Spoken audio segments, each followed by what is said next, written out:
Здравствуйте, уважаемые казахстанцы! Сегодня 5 января, город Алматы.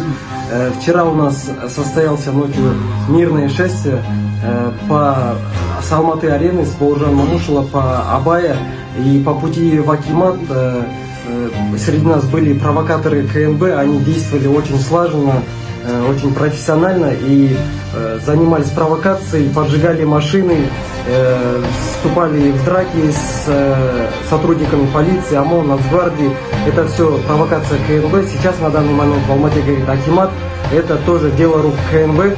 Поэтому это все провокация. Не поддавайтесь провокацию. Вот там стреляют. Неизвестно чего, из боевого или из резинового. Вот таким вот горит.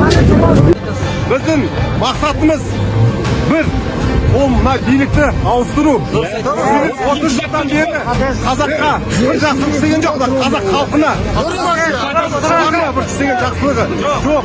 Сол енді билік қазақтың қанын төкпей, егерде шынайы өзінің атына лайық болатын болса, Ақсақал деген Назарбаевта, Тоқаевта өз еркіндерімен кетсін. Қазақ халқы өзінің басшысын, өзінің қолбасшысын өзі сайлайды.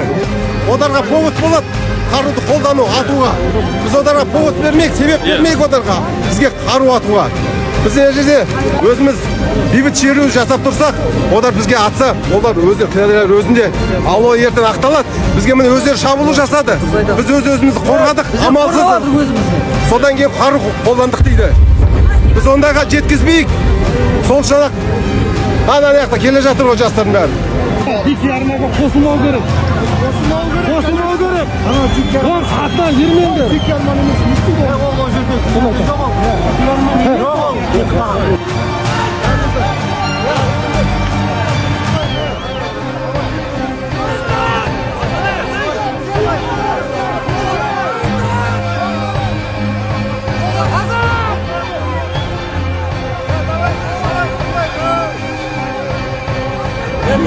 Мен халықпен, жермен біргеміз, сендермен біргеміз.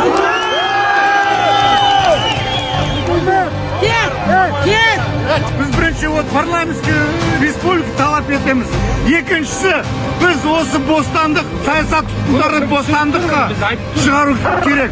Сол, тамам. Пока Ағайындар, бауырлар, жер жиналыңдар, бері келіне провокацияға ойсынбаңдар.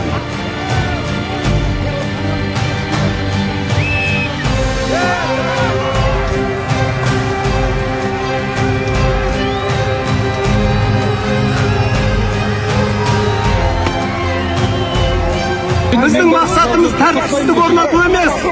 Біздің мақсатымыз билікті бейбіт түрде кетіру. Ана жерде 5 жігіт жатып қаза тапқан.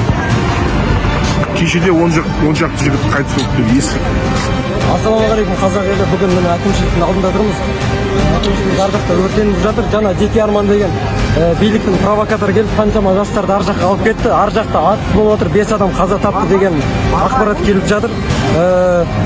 Қазақ елі провокацияға берілмеңіздер. Мына әкімшіліктің алдында алтын адамның астында халық жиналып жатыр. Көрсеттім. Осы жерде бұл әкімшілікті басып алу бізге керек емес, жағу да керек емес. Тек осы жерге жиналу керек. Болмайды, ар жақта атысу деген болмайды. Провокацияға берілмеңіздер. Бұл биліктің жасап жатқан әрекеті. Ертең Жаңаөзен оқиғасы осы жақта қайталанып кетіп жүрмесін, ағайын. Провокацияға берілмеңіздер. Біз тек бейбіт жиынға келдік, бейбіт түрде осы талаптарымызды айтуға келдік. Қазақстаным, бауырларым, елім, шерім. Мынаңдар ағайындар, Қанша провокация болады, қанша адам атысады.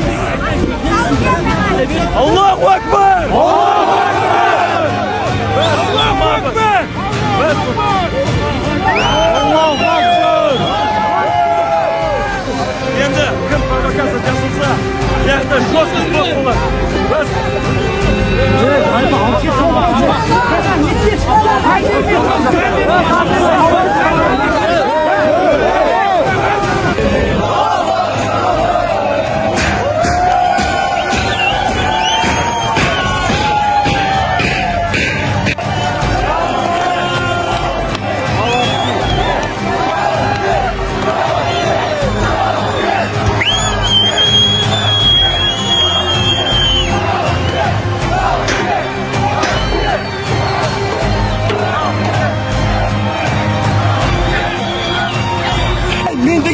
білуің керек қой. Аман бол. Бірдеңке танып білуің керек қой. Жоқ, біз деген жұмыс істейміз. Керісінше біз барамыз, біреудің құлы боламыз. Бая кімдер? Орыстарға жұмыс істейміз. Бая кімдер? Орыстар. Қыздарға жұмыс Халқым, ең ізгі талап, Назарбаев биліктен кетсін, бірінші талап. Оның прицепін, тоқайыбы, соқайыбы бүкіл МВД-сі, түгел кету керек. Командасымен. Қазақта бейшара қылып отырған 200 отбасы бар. Соның бірі қалмай кетсін. Сонда ғана билік өзіміздің қолға тиеді. Құрметті ағайын, Мағжан атамыз айтады, мен жастарға сенемін деген. Сол жастар бізде мына жерде мына жерде көбінесе ақсақалдар бар. Оларда сөзі жүреді. Бізде өкпек естісін, қашанғы жүре береміз естімей.